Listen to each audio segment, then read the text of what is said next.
જય કુખાર મેરડીમાં દેવી શક્તિની તમારા પર કેટલી કૃપા છે તે વાત ઉપર માતાજીએ શું પ્રવચન આપ્યું આપણે આગળ વિડીયોમાં જોશું. જય કુખાર મેરડીમાં એમના દુઃખ નહીં મળતા. જમ આ કામના આ લઈ લો, પેલું લઈ લો, આ ભેગું કરી લો, બસ ખાલી એક ઘર છે, બીજું ઘર થઈ જાય શાંતિ. બે થઈ જાય ને તો કે આ બેન ભેગું કરીને આપણે મોટું મહેલ બનાવીએ. હા એક નહીં જોજો તમારી કામનાનો ચારેય અંત નહીં થાય.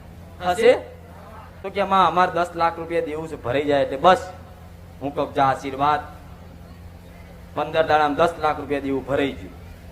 ફરી આવે ને હું સામેથી પૂછું કે મજામાં, તો કે ના મારી સારું દેવું તો ભરાઈ ગયું, પણ કે આ ઘરમાં થોડી બીમારીઓ રહે છે. પછી ફરી હાલવા આશીર્વાદ જા તારી બીમારીઓ દૂર. ફરી 15 દાડા મહિના પછી બીમારીઓ બધી જતી રહે, ફરી આવો કે મારી 10 લાખનું દેવું તો ભરાઈ ગયું, પણ આવા દીકરા લગન આવવાનું શું કરીશ? એટલે આ ચાલુ જ રહેશે ને ઈચ્છાઓ, અંત થશે. હું કહું લો તમારી બધી મનની મનોકામના પૂર્ણ કરી દો આશીર્વાદ. અને હું તો કહું મારા ભગવાન કદાચ આજ મારા બોલ વાપરી લે બધાને મટી જાય. જાઓ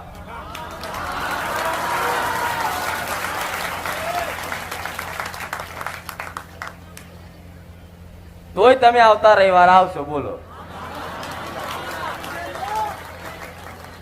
કે મારી ભાવથી આવીશું. ચલો આવતા રવિવાર તમે ભાવથી આયા કે મારી તારો આભાર, અમારા બધા દુઃખ જતા રહ્યા. ધીરે ધીરે 2-4 મહિના 6 મહિના થશે ને એટલે તમે મને ભૂલી જતા હું કોણ હતી. અને પછી 6-12 મહિના જે આલેલું કદાચ તમે જે મિલકત બધું માગ્યું, પૈસા માગ્યા, દાગીના માગ્યા, બધું મારા આશીર્વાદથી મળી ગયું. અને 2-5 વર્ષમાં ખાલી થાવ એટલે પાછા મારું સાનિધ્ય હોતા હોતા મારી તો હશે.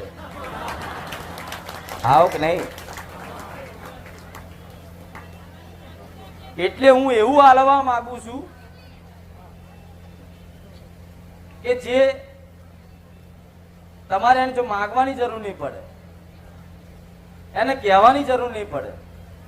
તમારે જે જોઈએ છે ને સમય કદાચ આવશે ને અને યોગ્ય હશે ને તો તમારી ઘરની કુળની માતા પૂરું કર્યા છે. આવું મેં કહ્યું.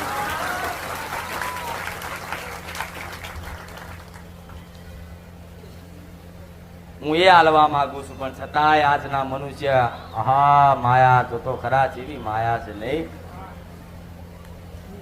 આ તો ખેલ છે તાર ભગવાનના. નજર હોમે કદાચ ભગવાન આવી જાય ને, સાક્ષાત મારો રામ ભગવાન ધનુષ લઈને આવી જાય ને, બોલ તું જે માગે આલું. તો એમ કીધે ભગવાન 500 વીઘાનો માલિક થઈ જાઉં, 4-5 બંગલા થઈ જાય અને મારા દીકરા દીકરીનો સારો સંબંધ થઈ જાય. બસ ભગવાને જુઓ કે જોતો ખરા આ તારી બુદ્ધિ. ભગવાન હસીન કે હા તથાસ્તુ,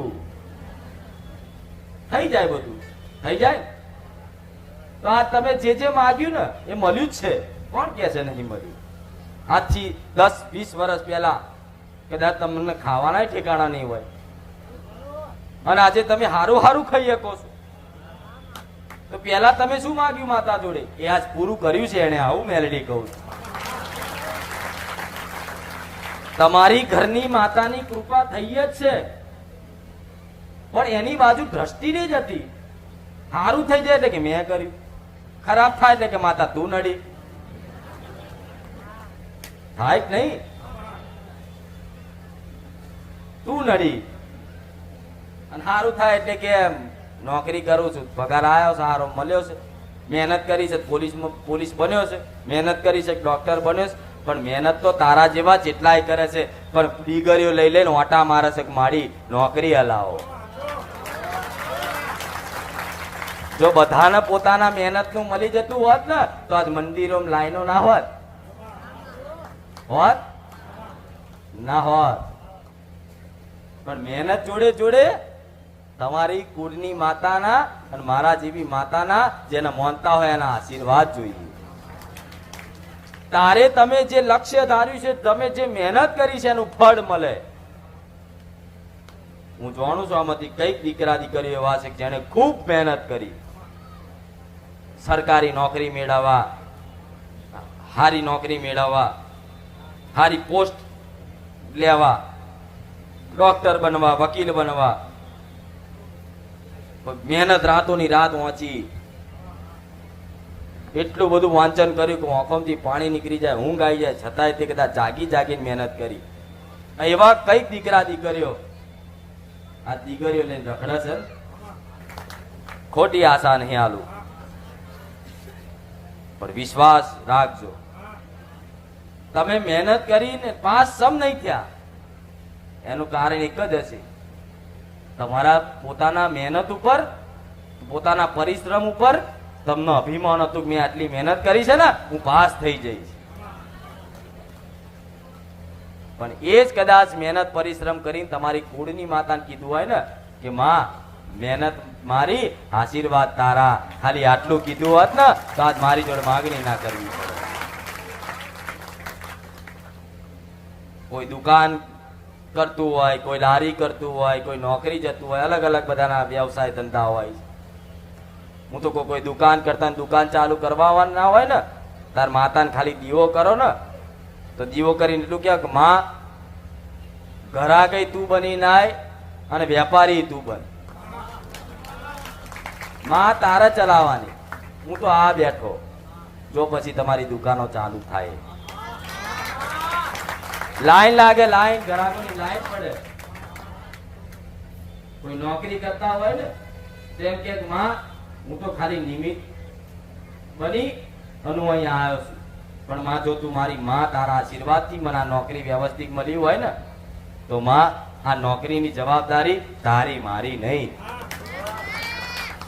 એ તમારી નોકરી પરથી કદાચ તમારી માં એવા તમારા મગજમાં વસીને તમારો ભાવ ને તમારો સ્વભાવ એવો કરી દેશે ને કે જે નોકરી કરતા ને શેઠીઓ તમારી ગુલામી કરે. આવું મેલડી કહું, તમે શેઠ ન કહો એવું કરે. આ સત્ય છે હો, આ જે કહું એ થઈ કે આવું કહું છું, પણ એને સમર્પણ હોપ્યું હોય ને તારે થાય. કદાચ તમારે રજા જોઈતી હોય ને તો તમારી માં એ શેઠના મગજમાં વસી જાય, તમારે કહેતા પહેલા એમ કહી દે જા 2 દાડાની રજા. પણ અભિમાન નાખી દો કે આ મારી મહેનતનું છે, અભિમાન નાખી દો કે આ મારી મહેનતનું ઘર છે, અભિમાન નાખી દો કે આ મારા છે. માં બધું તારું, તમારું પરિવાર હોય ને એ એનો હોપો, માં આ તારું છે, માં મારા દીકરો નહીં, આ માં તારો દીકરો છે, માં મારી દીકરી નહીં, માં તારી છે, તારા સંભાળવાનું. હું તો નિમિત્ત છું, મન તો ખાલી ત્યાં સેવા કરવા અત્યારે મને મૂક્યો છે સંસારમાં, મારા પરિવારમાં. એ કર્તવ્યમાં તારું છે. જો તમારી માં એવું કર્તવ્ય નિભાવશે ને કે તમારું સમાજમાં ઊંચું નામ થઈ જશે. આવું મેં લડી ગયું.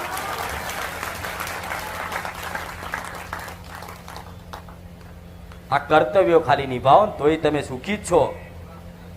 આ નડ્યું, પેલું નડ્યું, પેલી વિદ્યા ને પેલી, કશું જ નહીં નડતું. તમે જેવું વિચારો એવું થાય. નહીં કહેતા બહુ દુઃખી છું, બહુ દુઃખી છું, બહુ દુઃખી છું, તો કહે છે કે જેવું વિચારો ને જેવો ભાવ રાખો ને એવો તમે બની જાઓ. તમે દુઃખી દુઃખી દુઃખી દુઃખી કરો એટલે દુઃખી જ બનવાના. પણ દુઃખી હો છતાં માં તારા વિશ્વાસે છું ને, તારા ભરોસે છું ને માં હું સુખી જ છું. ઓટોમેટિક તમે સુખી થઈ જશો. આવું મેલેડી કહું. અને તમને કદાચ તમારું સુખ દેખાતું ના હોય ને, કદાચ તમારું સુખ અત્યાર હાલનું સુખ કોઈ નજર સામે દેખાતું નહીં. એનું કારણ છે કે નજીક કદાચ આંખો કચરો પડ્યો હોય ને કોઈ દેખાય નહીં. આંખોની આગળ છેક નજીક કોઈ વસ્તુ લાવી દે ને એ દેખાય નહીં. એને થોડી દૂર કરો ને તારે તમને દેખાય. આ સુખ છે ને કદાચ થોડું ઘણું એ થોડું દૂર થાય ને એટલે તમને દેખાય કે આ દુઃખી છું. હું પહેલા સુખી હતો તો અત્યારે સુખી જ છો તમે, નહીં દુઃખી. આવું મેલડી કહું છું. બોલ હા શું ખોટું ભાઈ? પણ તમારે સુખ, પોતાનું સુખ ચેક કરવું હોય ને તો રોડ ઉપર બેઠેલા ભિખારી હોય ને એની જોડે જઈને બેસી જતો.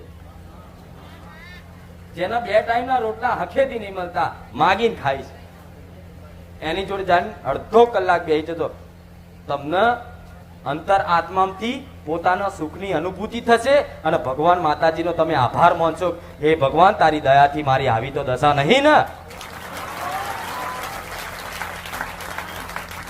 હા શું ખોટું? તો તમે સુખી હોવ છતાંય તે કદાચ માતાઓની આગળ એમ કે માં હું બહુ દુઃખી છું, માં હું બહુ દુઃખી છું, માં હું બહુ દુઃખી છું, તો તમારી માં દુખી થાય કે દીકરા તું દુખી નહીં, તું સુખી જ છું, પણ છતાંય તારું સુખ તને દેખાતું નહીં. અને દુઃખ છે ને મિથ્યા દુઃખ છે, જેની કોઈ વસ્તુની જરૂર નહીં એનું તને દુઃખ લાગે છે. માતાના વસ્તુ કેવી છે, એને સદબુદ્ધિ આવી છે, પણ આનું જ્ઞાન નહીં, તકલીફ ત્યાં છે. ગાડી જોઈએ, બંગલો જોઈએ, હું તો કહું લાવ દિવાળી બધાને લઈ આલો નવી ગાડી.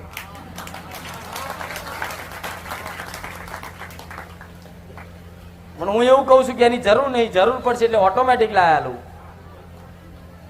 મારા સાનિધ્યમાં આવતા જેટલાય પેલા બાઇક લઈને આવતા, કઈક ગાડીઓ લઈને આવે, પણ જરૂર પડી, મને એવું લાગ્યું કે મારા પારે પરિશ્રમ કર્યું છે, આટલી વખત આયા છે, એટલે મને ખબર પડે કે હવે ભાઈ એના જેટલે દૂરથી બાઇક લઈને આવતો હોય તો એને જેટલી તકલીફ વેઠવી પડે એ હું જાણું.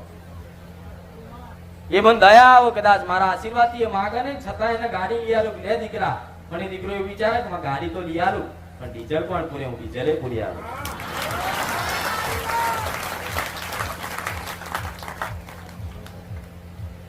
પણ માગણી કરો નહીં તો વગર માગે આલું. માગવાથી કોઈ ભીખાઈ આલે છે? ભિખારીઓ માગે કે હાલો બાપા હાલો ના, તો તમે શું કહો? ચોની મોની કોમ ધંધો કર, જા હેડ આગળ. અને રૂપિયા હાલો તો એને સંતોષ થાય ના થાય? પણ કોઈ વગર માગે શાંતિથી કોઈ એવો બેઠો હોય અને બસ તમારી હામું ખાલી જુઓ ને, તમને અંદર ઓટોમેટિક દયા આવે કે લાયા બચારાને 20 રૂપિયા 10 રૂપિયા આલુ કંઈક ખાવા. જે માગે નહીં આલો, તમે જોજો, જે માગશે લોહી પીન એને નહીં આલો, પણ જે નહીં માગે ને એની પર દયા જાગશે. એટલે માતાજી ભગવાન દયા કોની પર આવે? જે માગણી નહીં કરતો એની પર દયા આવે. આવું મેલડી કહું છું. એટલે રોજ રોજ મારી જોડે માગવાનું બંધ કરી દો. જો કદાચ કોઈ એવી યોગ્ય માગણી હોય તો એવું નહીં કહેતી કે નહીં માગશું. તમે ઘરમાં કોઈ એવું બીમારી હોય, કોઈ જબરી તકલીફ હોય તો એ તમે મને કહી શકો છો. પણ આ નાની નાની વાતે મારા શ્રીફળ ચુંદડી અગરબત્તી મોની અને મારી કૃપા બગાડશો નહીં, આવું કહું છું. બેલેન્સ ઓછું થાય છે. મારી માથું દુખ્યું છે, નારિયેળ મોનું માથું દબાયેલું લો. મારી પેટમાં દુખ્યું છે, નારિયેળ મોનું પેટ મટાડેલું લો. પણ તમને નહીં ખબર, તમે એટીએમ રોજ ઘસો છો અને મારું એટીએમ વગર પાસવર્ડ નું આલ્યું છે. જાર ઘસો તાર પૈસા દે કરે. શા પાસવર્ડ? પાસવર્ડ હશે તો એક જ, રામ રામ માડી. એટલે મારું તરત એટીએમ તો લે દીકરા તાર જે જોઈએ. પણ દીકરો આટલું જ માંગે છે, બોલું હસું કઈ બેઠી બેઠી. પણ કોઈ આમાંથી કદાચ 5% જેવા ભાવિકો સમજ્યા હશે મારી વાતથી કે જેણે પોતાની કુળદેવીની કૃપા માગી. આવું મેલડી કહું કે માં, અમારી માં, અમારો કુળનો દીવો, અમારા પિતૃ પૂર્વજ માં અમારી પર રાજી ના હોય તો માં રાજી કરવાના ઉપાય બતાય, અને માં થોડી અમારી કદાચ ભલામણ કરી અને અમારી માં રાજી થાય એવું કઈ કરી હાલ. નહીં કહેતા પણ આવું ભાગ્યે જ 5%. હું એ જ કહું છું, જે તમે મન માનો છો ને દેવી શક્તિ, એની એ જ જગત જનની તમારા ઘેર બેઠી છે. રોજ કહું છું કે હું 10 આલીશ, તમારી માં 100 હાલ છે.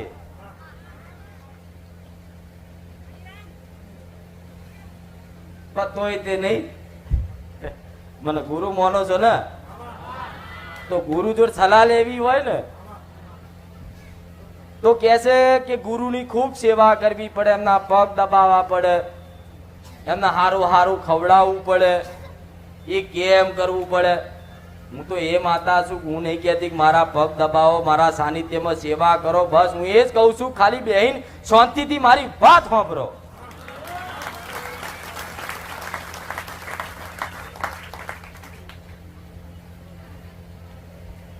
પણ કોણ નહીં, કોણ માતા ને કોણ શું, કોણ થવું જોઈએ. બસ કદાચ આ વૈજ્ઞાનિકો એવું મશીન કાઢ નાખે ને કે ભાઈ તમે આટલા પૈસા નાખો ને તમારું આ કામ થઈ જાય, તો માતાઓને બધા તાલીમ નાખ્યા. સાચું ખોટું?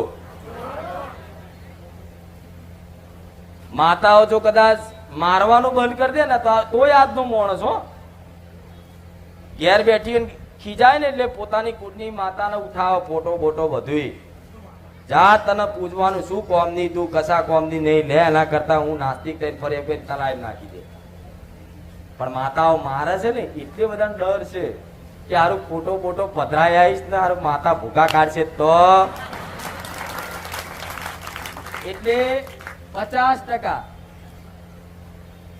શ્રદ્ધાળુ મોનવા વાળા માતા મોનવા વાળા 50% ભાવિકો એવા હોય કે જે ડરથી પૂજા પાઠ કરે જેવી ડરથી મારા પૂર્વજનો રોજ દીવો કરો નકર પૂર્વજ નડશે આપણી મહાકાળીનો રોજ દીવાબત્તી 2 ટાઈમ કરો નકર મહાકાળી નડશે મેલડીને કદાચ રોજ દીવો કરો નકર મેલડી નડશે આ ડરના કારણે તમે કરો કઈ કશે આત્માને પૂછજો જવાબ મળશે